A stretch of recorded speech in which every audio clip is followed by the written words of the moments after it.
Hi and welcome back to this latest video here. This video is going to be a little bit different to what I usually do. We're going to do a repair video.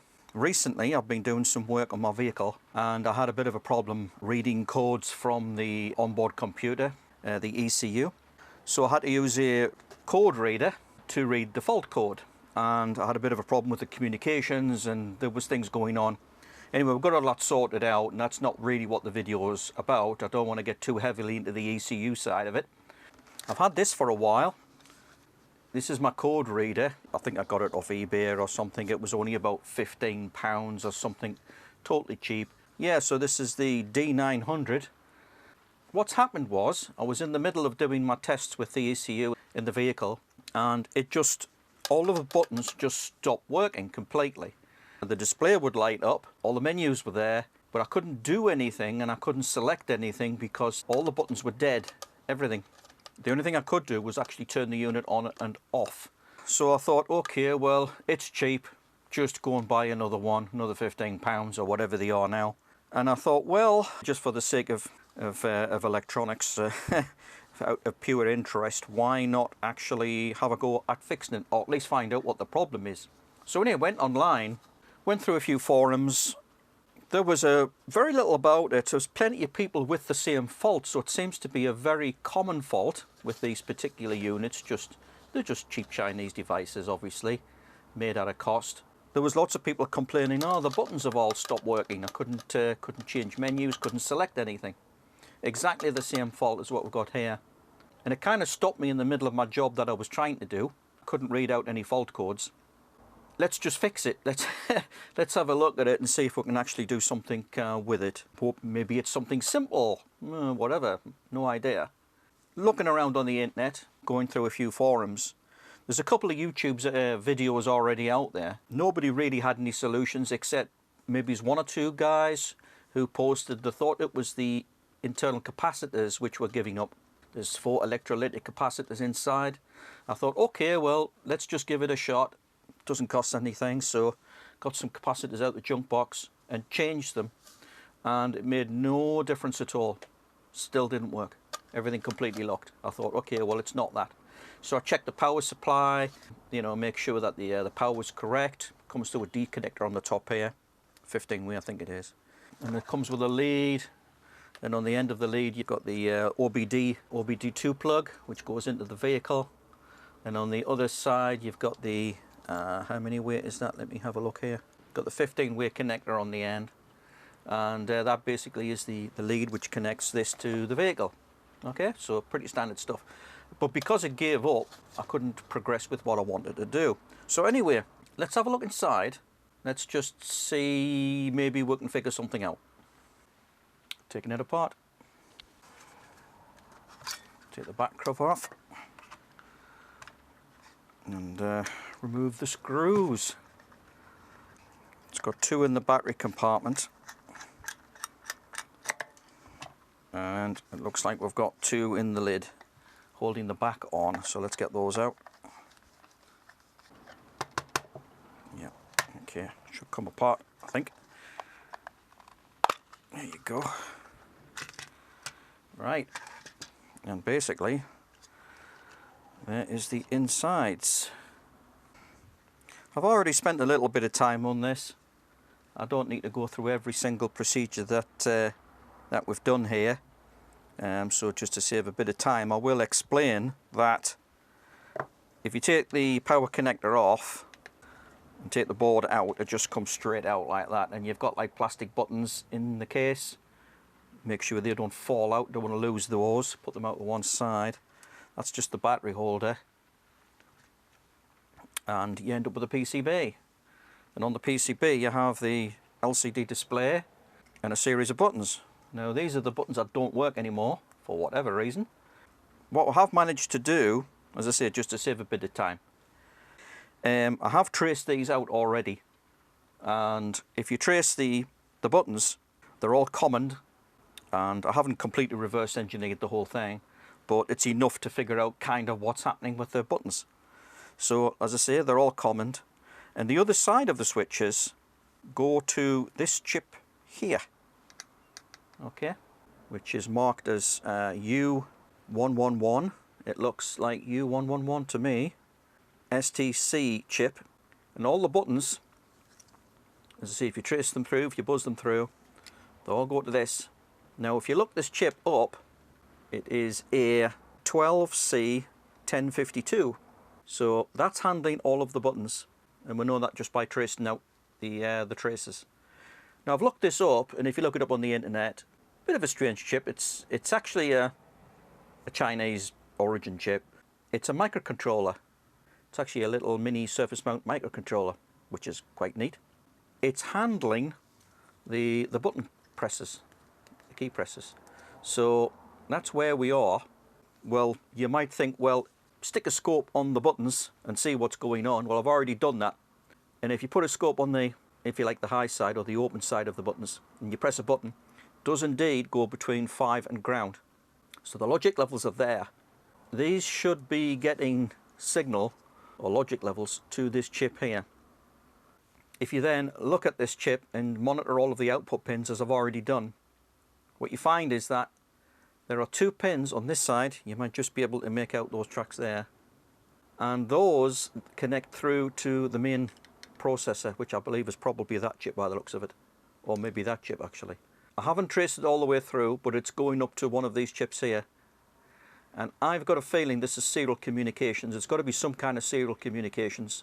It could be a variety of systems that they're using to send the decoded buttons to these chips here, or to the main processor, so it knows what button you've pressed. It could be a totally unstandard serial clock and data type thing. Could be I2C, that's a possibility, although that's a little bit fancy for what this is. But basically this chip does nothing else. All it does is handle the data from the buttons. So that's what we're looking at. Okay. What we've gathered so far, just by with a multimeter, just buzzing it through and a scope to look at the levels, is these buttons are all sending logic levels to that chip. And there doesn't appear to be any scanning or anything, like on a computer keyboard where all the rows and all the columns are scanned. There's nothing like that. It just looks to be like logic levels from the 5 buttons. There's only 5 buttons in use. Well, 6 if you include the power switch. They all go to there. So what we need to look at is this chip working? And is it sending the appropriate codes, whatever protocol or system it happens to be? Because if this chip is faulty, you can guarantee we're not going to be able to get another one like it programmed with the firmware that this is doing. Pretty much impossible. I'm not even going to bother looking. It's probably difficult enough just to get a blank one of these, never mind a programmed one. I think we need to have a look and determine whether this is working or not. So let's get this plugged into a scope, see what's going on with the waveforms.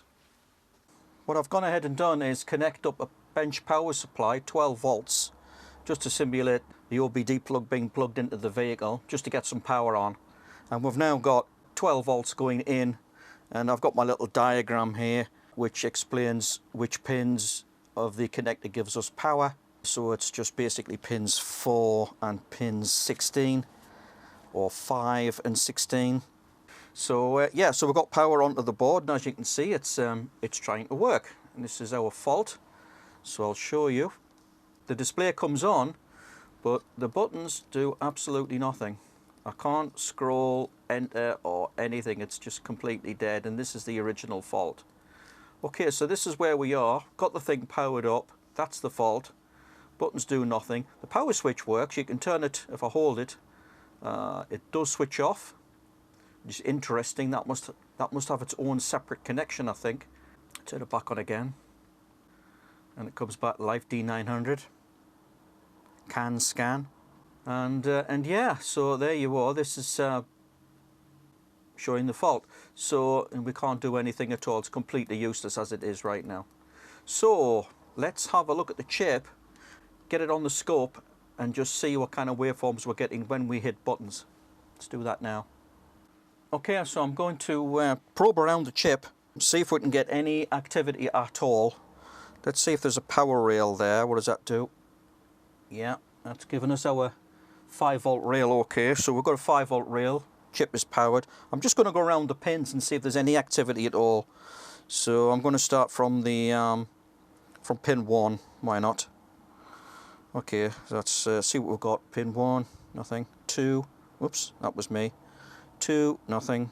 3, 4. You're seeing glitches as I'm putting the probe on and off. That's not actually data on the line. 5, nothing. Right, pin 6, we've got activity, and it even looks to me as if that's some kind of serial code going on, perhaps. Okay, that's pin 6. Let's try 7. Ah, okay, even more activity. That's interesting. That looks almost like a clock. So that's pin 7. Let's keep going. 8, 9,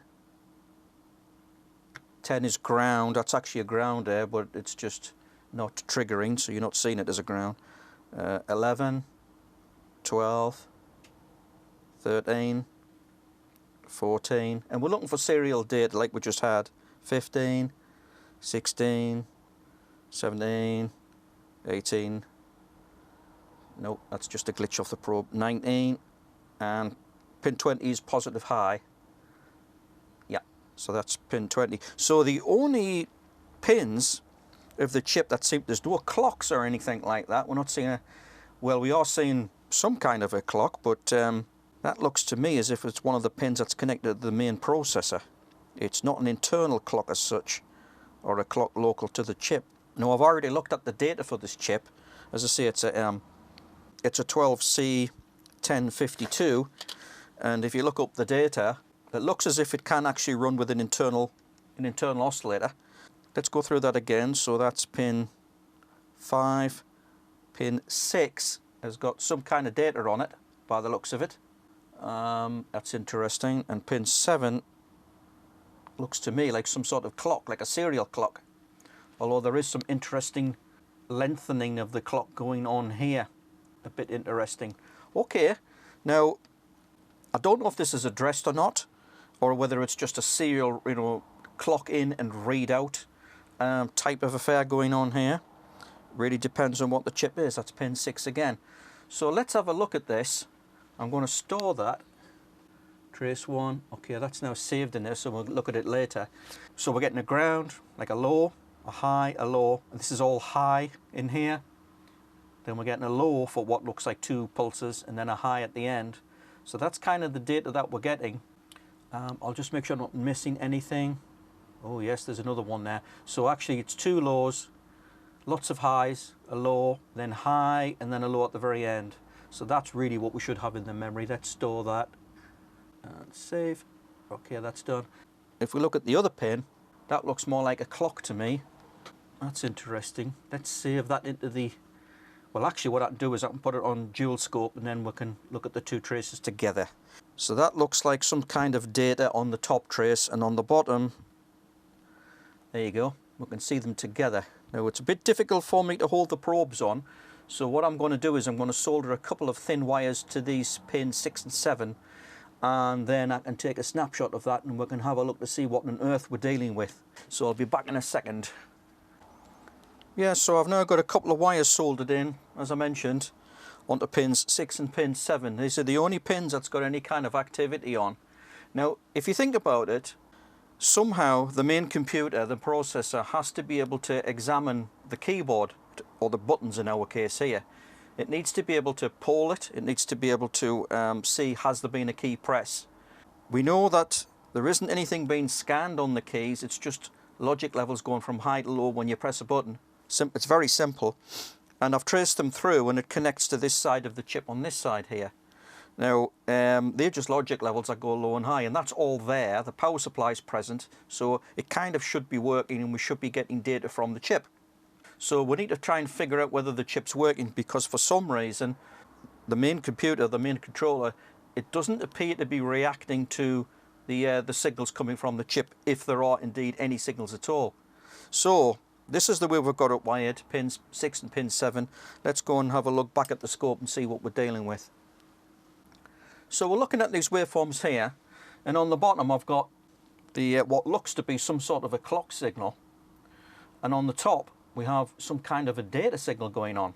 Now what we can do is maybe make some notes or print this out even and have a look. My assumption is if this is some kind of addressing system, like if it's I2C, and it actually looks familiar to me. This looks like some sort of an acknowledgement response going on at the end here. If it is being polled, that's not a standard, I mean straight away you can say that's not a standard serial clock in, read data out. You wouldn't have this going on at the end or anything like that. You wouldn't have any of that. It also looks like an awful lot of bits going in so for the clock. So I think we could be looking at I2C as a serial protocol. And if that's the case, if this turns out to be I2C, we should be able to figure out which address location is being polled to read the keys. We should be able to figure that out by looking at this waveform. Now what I'm going to do is I'm going to press some buttons on the, sorry about the jitter here, I've got some bad earthing going on. I'm going to try pressing some of the buttons on the unit. You won't really see that, it's off camera, but you can watch that and see if there's any difference, just to see if we're getting anything out of the chip. So I'm going to start pressing buttons. Okay, I'm pressing the button now, on and off, nothing. I'm going to press another button, on and off, and just go around the buttons, sort of thing. I'm going to check them all. I'm clicking the buttons now, and there's nothing. I'm just going to zoom out a bit, right, in case there's anything going on later on in the waveform that I'm missing. Press some buttons. Nope, there's nothing at all. So that tells me the chip is dead. It looks like it. Let's go back. And that should be responding with some sort of a data response. So what we need to do is to make a note of this, and we should be able to figure out which address is being pulled from the main controller to the button controller. Let's see if we can work that out on paper. Okay, so what I've done is gone ahead and drawn out the waveform that we were seeing on the storage scope. Now if I had a more modern storage scope, we could have just printed this out straight from the scope, but I'm having to do this manually because it's basically the equipment I've got to hand right now. So if you look at what we've got, and if you ignore that little bit of squiggle there, that's supposed to be a low going transition. I made a mistake. So if you look at it, it looks kind of familiar to me, and it really does look like an I2C serial waveform, which is great because it means we can probably do something about this problem. I need to look closer at this part of the waveform. I suspect it's some sort of a handshake, like an acknowledge. I'm going to have to double check that with the I2C standard. But what I do recognize is the start pulse and also the amount of clocks that get transmitted through to read out the data. So, armed with all of that information, and it really looks like we're on the right track here, we should be able to work out what the address of the chip is that's being pulled for the buttons. That's what we're trying to do. And hopefully, if we get this right, we can recreate some sort of a microcontroller to replace the chip. Who knows? That's what we're aiming for. So, let's have a look at this now. On the I2C standard, when the data line goes low, it did it here, and I need to double check this, but let's ignore that for now.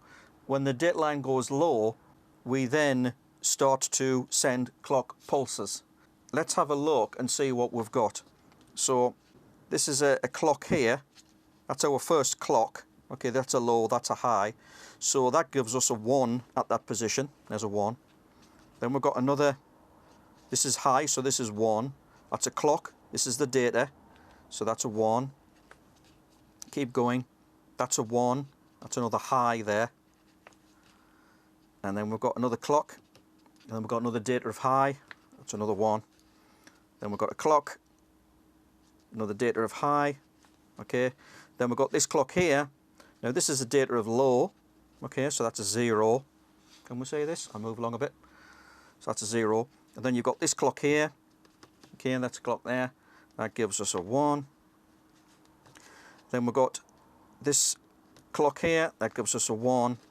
And we've got this clock here, which gives us another 1. All right, so we've got 1, 1, 1, 1, 1, 0, 1, 1, 1. Now then, if you look at the I2C standard, it becomes clear that you can only have an addressing range of 127, 127. So this means that this is a 7-bit long addressing location. So if you convert this into hexadecimal, you end up with, let's have a look now, counting from this end, which is the least significant bit to the most significant bit.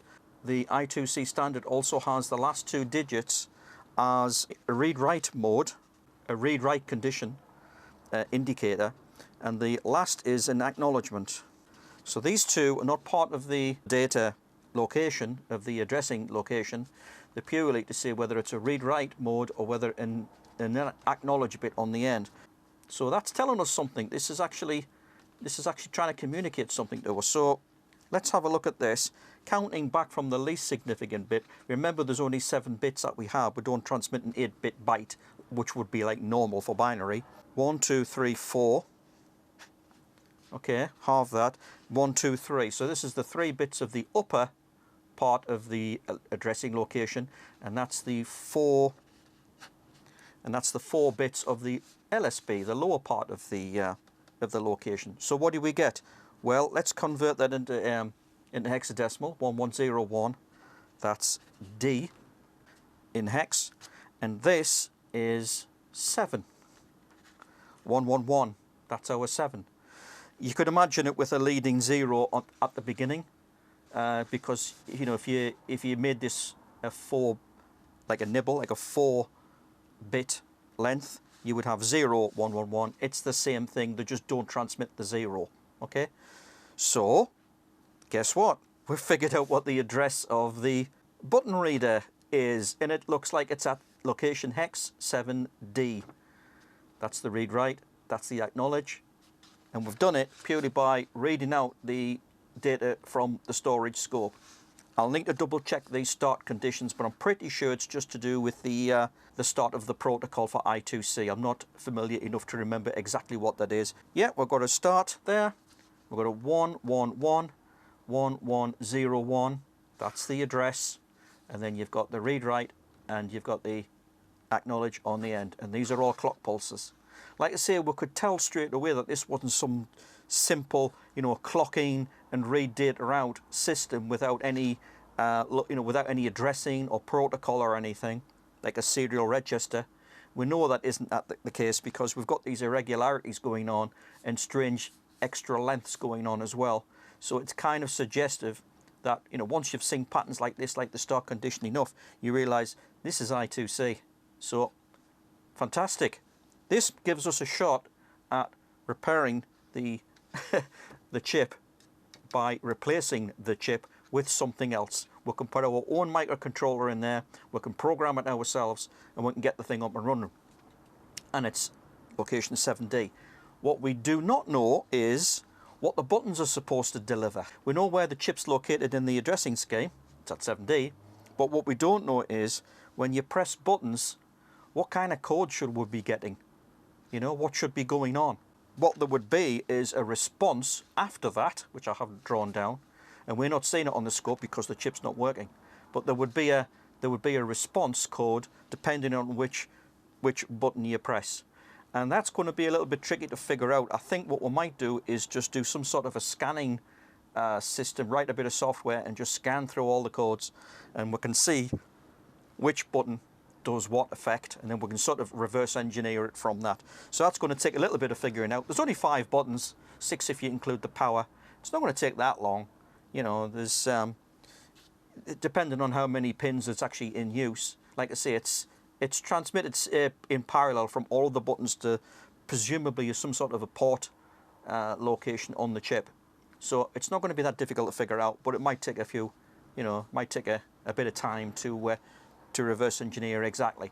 But the main thing is we know where the address is. It means we can make something to, you know, connect to the controller. So just as a point of interest, you'll notice at the end of the waveform we've got this acknowledgement.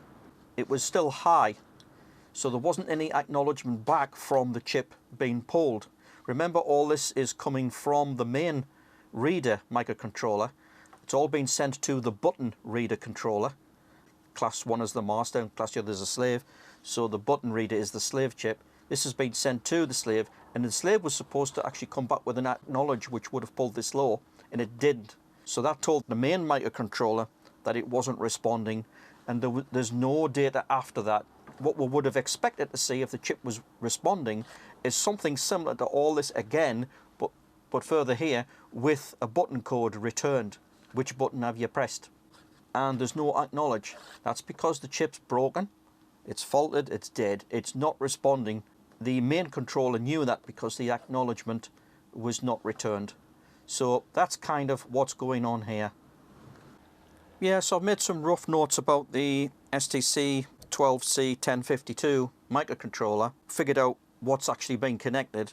These are the buttons actually going to the port pins P2, 3, 4, 5, 6 and 7. That's port pin, if you like, port pin 2, 3, 4, 5, 6, 7. And what I actually found was, just by buzzing it out with a meter, the power button is actually connected, which is interesting. I can't imagine what that's doing, but it must be doing something. It's been connected. It's not just turning the reader on and off, so it must be connected elsewhere as well. But the main thing is that all the buttons that we want, the help, down, escape, up and enter buttons, are all connected to these pins. So I figured out which pins connect to what. This is our I2C data and clock here, SCL SDA lines, 1, 2, 3, 4, 5, 6 and 7. So they're on pins 6 and 7 there.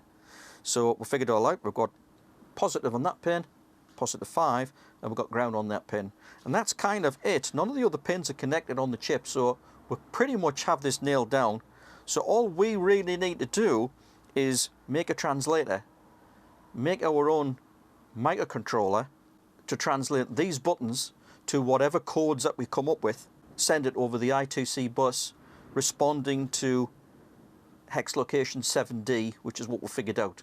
So we've got quite a lot of the pieces of the jigsaw we need to actually put this together and do something meaningful. What I did, and I'm going to save some time just by showing you what I've did here rather than go through the entire process. I just used a standard Arduino board and took the port pins from here and connected it to the pins of where the chip would be. Okay, so that means we can send I2C pulses or I2C responses to the main controller, but instead of it coming from the dead chip, which doesn't do anything at all, we can now actually send it from our chip. It means we can write some firmware to mimic what this is supposed to be doing, the button reader, and we can play with things and experiment with things like which button codes we want to respond. By doing that and looking at the front menu, we can pretty much reverse engineer the whole thing. So all we need to do is to send, button codes from 1 up over and send them back to the reader and see what the menu does. Just by writing some firmware for this, sending it out through the I2C pins, back onto the I2C bus to the main controller on the reader.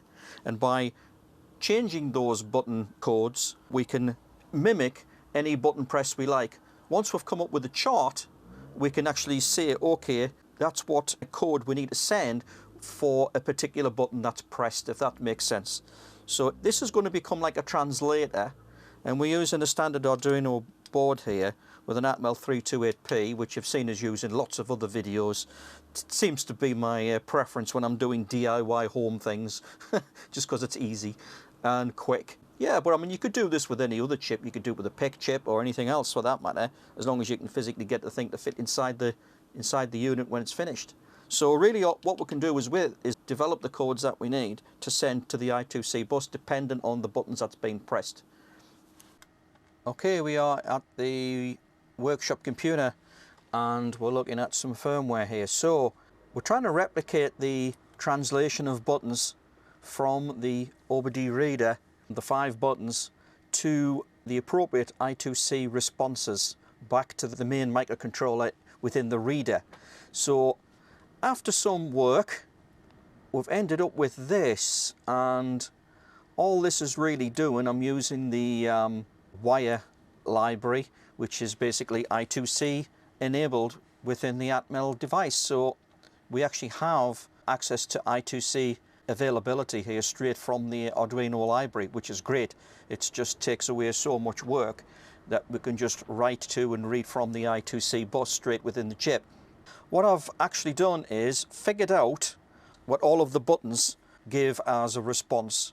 So we now know what the responses are by scanning the you know, different response codes, again at location 7D there, so we know where we're supposed to be located in terms of a slave. These are the lines from the Arduino board or from the port pin of the Atmel chip. So these are our pins to help us wire the thing up, so we can wire up our Atmel to the reader.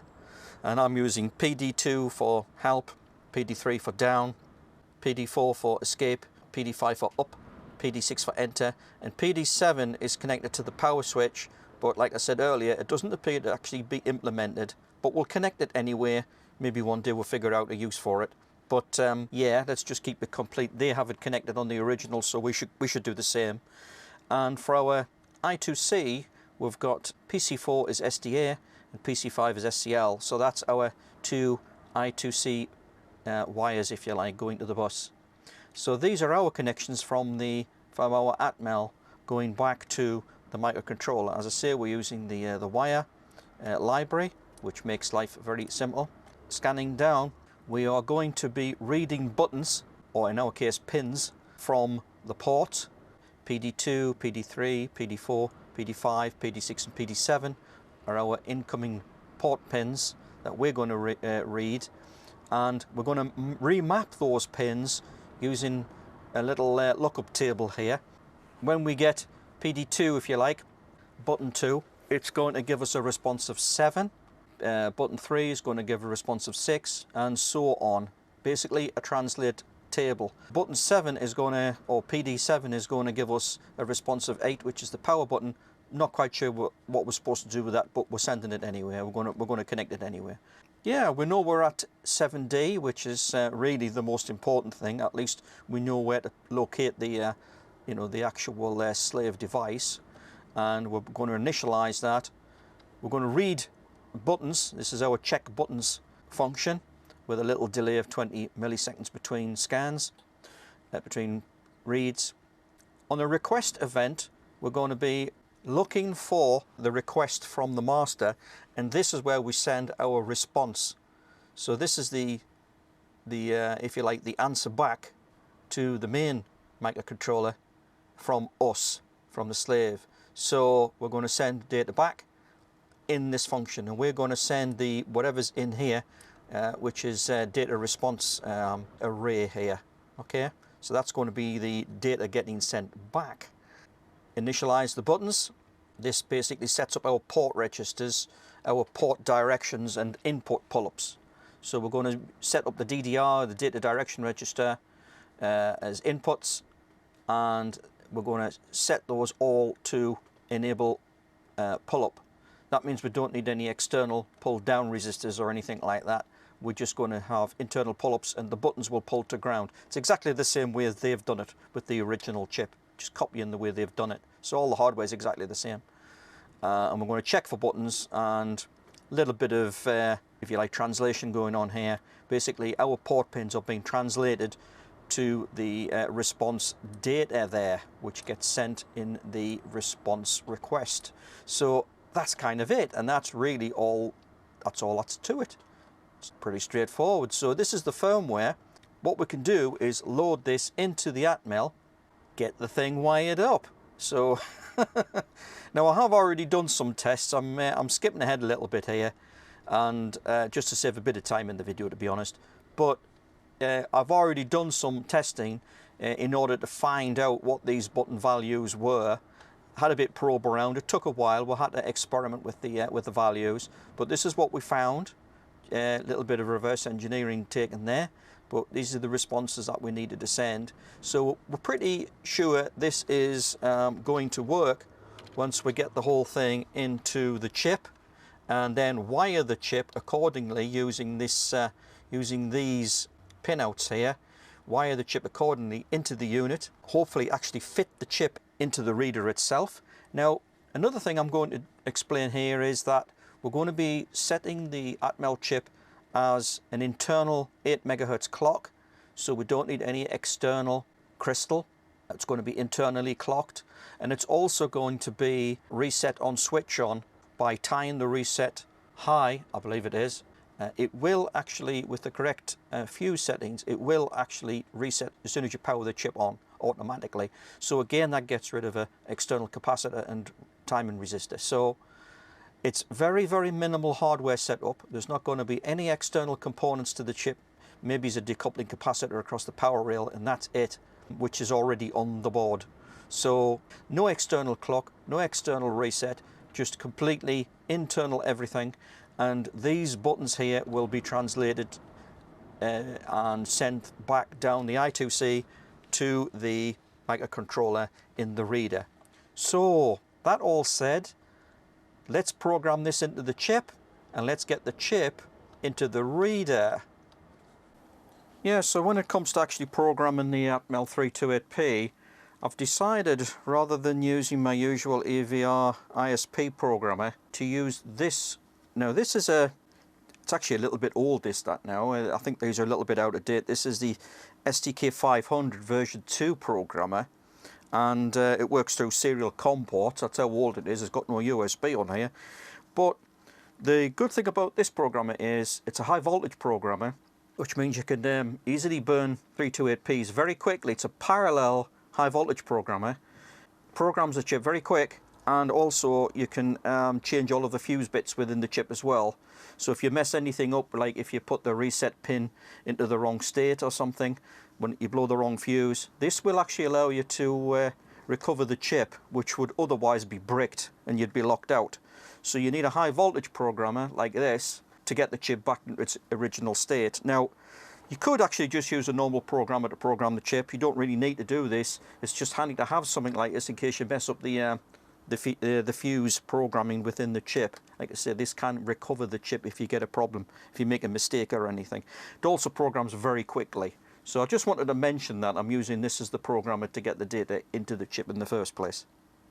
And, well, really the main reason, apart from it programming the chip very quickly, is that if you try to program a chip using ISP in-system programming pins, you've got to actually have a connection to the chip with a 6-pin header for the ISP socket to plug to, and we don't really want any of that. We want a complete standalone chip that we can put into the reader. Don't want any external components if we can. It saves space, and we just want the minimal chip. So with this programmer, you can literally pop it in. We've got a nice little ZIF socket on here with a lever there. Put the chip in, program it, and pull it out, and it's done. So we don't need any external wiring at all. Now, that's really why I'm using this, and it is very quick. An alternative would be to use a standard EEPROM programmer like the Mini Pro. Now the Mini Pro will, again, does the same thing. Pop the chip in with a ZIF socket, zero insertion socket there, and you can program the chip that way as well. This particular one isn't a high voltage, so if you make a mistake with any of the fuse bits, you're pretty much locked out. If you know what you're doing, then you can, if you're safe, careful about it, it will program the chip. It means you don't need any ISP connections to a 6-pin head or anything for a AVR ISP programmer. So again, this will do the job. We just got to watch it. You don't lock yourself out with that one. I do believe later versions of this is an old one. This is the TL866CS, TL866, so I think this is the old one. The newer ones, I think, might be high voltage, so the new ones might actually do a better job. But for now, I'm going to be doing it with this. Following the connections on the PCB of the original chip, we know where all the buttons connect to, which pins, and we also know where the I2C is, and we know where the ground and the power pins are, taken from the PCB. So all we need to do is take our now programmed chip, we've done all of that, and let's put the chip into the board. And here's one I made earlier, as they see on TV. So what we have here is the Atmel chip, the 328P, and it's just a normal dual inline package. Haven't gone for anything surface mount or anything like that. We just stuck it in with a bit of very thin interconnecting wire.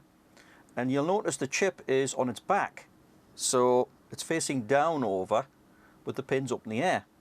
And it actually fits quite nicely to where the original chip was. So we've obviously removed the original chip, just took that away. It's broke and serves no purpose anymore. And we've basically grafted in, it's not that neat, but it's in and there it is. So it's in the board. Yeah, there you go. So we've basically got all of our connections. We've got all of the pins connected to the buttons, following basically the you know, the information that we have, the pinouts on the board, and also the firmware allocations that we've given to the port pins for those buttons, and we've matched everything up, and that's in. Those are the two. I think there's the I2C wires, the green and the yellow there. That's the I2C bus from those two pins here. And you've got to remember everything's upside down and reversed, so it's a bit difficult to know which pin is what because everything's back to front. But yes, that's how it all works out. Those are the I2C, and everything on the other side is the buttons. Okay, that's all the button wiring. So that's in. I could put like a blob of glue on here or something, but I want to try it out first. Literally put it in there, grafted it in. Let's power it on, and let's see if we're getting I2C responses back to the main controller. Fingers crossed, you never know, we might have actually working buttons. So there we go, and let's power it up. Alright, ready to do some testing here. As we say, chip is now in, and I've tapped into the I2C bus with these two bits of interconnecting wire here, yellow and blue, and that goes to the two scope probes back to the storage scope. So let's switch it on and let's see what we've got on the scope. Let's see if we can get an I2C response. Right, so we're all wired up. The scope's all ready to go. I'm now going to switch on the power, 12 volt supply, to the board, and let's take a look.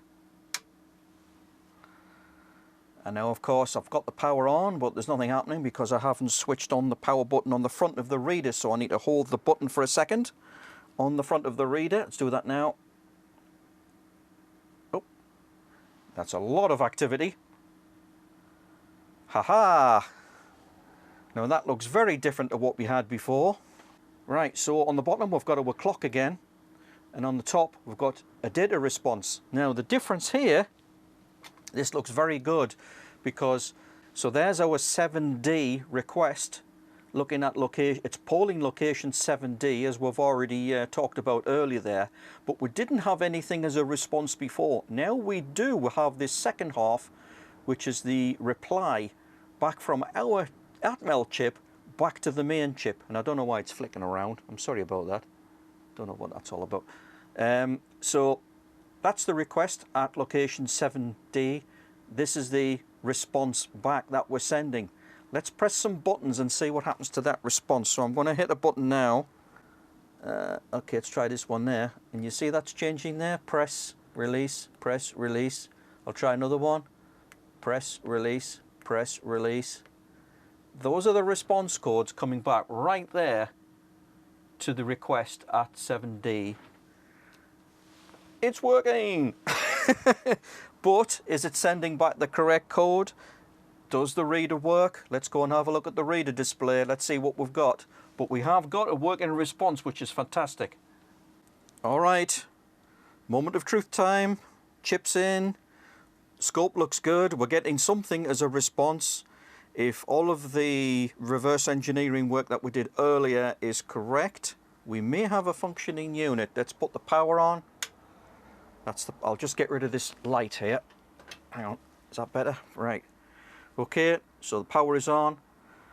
Let's hold the power button to get the thing to boot up. Let's do that. Takes a second or two. I can see the storage scope going wild at the moment. It sends a lot of data through the I2C when you first switch on the unit. And then we're presented with the start screen. Now, we've been here before when the buttons didn't work. Do the buttons work? Let's press some buttons. Ha! It's working! We have, oh my goodness, that works great. Up and down. Now I can't remember which button does which. I think the middle's the help, and that only works on certain menus, so that's not doing anything. Let's just select other. I think that's enter, if I'm not mistaken. Yes. Perfect. Now we can scroll through the different functions. That's setup, select manufacturer, read the last D900 DTC codes, the last error codes from the car computer. Great, it's functioning. Now the end, I think this is the enter button. I can't remember. I'm going to press that. No, is it this one? No, it's this one. That's enter. That one must be escape. And now it's trying to connect to the computer, which of course it will fail because this isn't plugged into a vehicle right now. It's just powered up from a 12-volt power pack. But that should time out eventually once it's gone through all of its different protocols. And there you are. It's unable to connect the vehicle. Well, that's no surprise because there is no vehicle. So let's press, I think that's escape. Yeah, we're back out and we can scroll through. There you are. Button's working again. I'll put the light back on. Excellent. So that is now all being controlled from our own Atmel 328P that we've written firmware for to mimic the original chip that was in there, which was dead. So when I read on the internet, when I was doing some information gathering, when I first had the problem, I was led to believe that changing these 4 electrolytics was going to cure the problem. Now I did change these electrolytics and it did not cure the problem. The problem was the chip. So, but I've changed these anyway, so who knows, maybe you do actually need to change these. I didn't see anything wrong with them. I checked the ESR with a meter and with a capacitance meter, and they look fine, the originals that were in. I couldn't see any obvious problems with them, but I've changed them anyway, so there's 2 there and there's 2 there. But they are changed anyway. New chip in. Actually had to replace the button translation to I2C, write a little bit of firmware to handle the codes. I have skipped a little bit of the reverse engineering process out, how I got the codes for the buttons. We had to use the Atmel development board. Use this as a temporary wire in to the card, so we could scan through the USB connection using serial comms. That enabled me to scan the different button codes and then discover what the buttons did by looking at the screen. You get the idea. That was a bit of a process, and I haven't shown all of that on the video, but basically we ended up with the codes that we wanted, put it into the chip. I've used a parallel programmer to do that, high voltage parallel programmer, but you could do it with other programmers, I guess, as long as you can set the fuses. You'll notice there's no external components to this. It's just the chip. There's no crystal. There's no external even reset circuit or anything. You just switch it on and it works, that's it. And the firmware takes care of that with the appropriate fuses. Right, I think we're going to wrap this video up, but I hope that's been useful. More of an academic exercise, unless you're really into this kind of thing and you've got one of these and you might want to fix it. Apparently this is a very common fault with these particular units, the D900.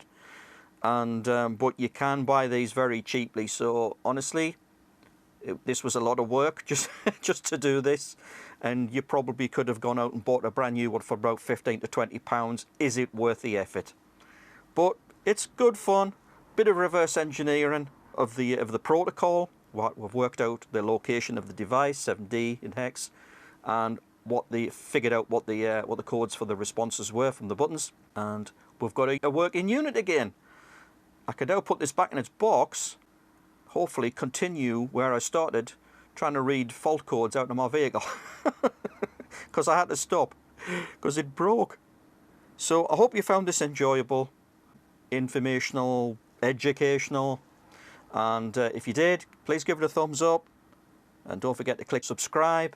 If you want to see more fault finding videos or modification videos like this, let me know in the comments. I don't normally do this kind of thing on this channel, but if you want to see more repairs like this, let me know. So, thanks for watching, and yeah, I'm going to play with my buttons. Yippee! Thanks, and goodbye.